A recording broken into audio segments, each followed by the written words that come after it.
চাইতে এসেছি। সংগ্রামী সহযোদ্ধারা, আমাদের যে লড়াই, এই লড়াই শুধু 24-এর জন্য লড়াই না।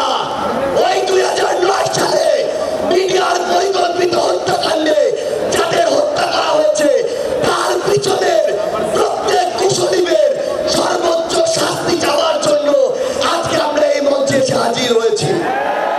ওই শাপলা চত্বরে 13 সালে যাদেরকে নির্মমভাবে হত্যা করা হয়েছে, তাদের পিছনে যারা কাজ করেছিল, সে সকল খুনিদের বিচার চাইতে আজকে আমরা এই মঞ্চে এসে দাঁড়িয়েছি।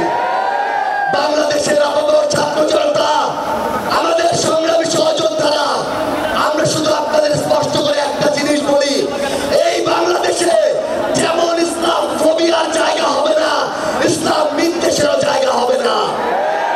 এই বাংলাদেশে আমরা যেমন কোন জঙ্গিকে দাঁড়াতে দিব না, তেমনি কোন জঙ্গি নাটকও করতে দিব না।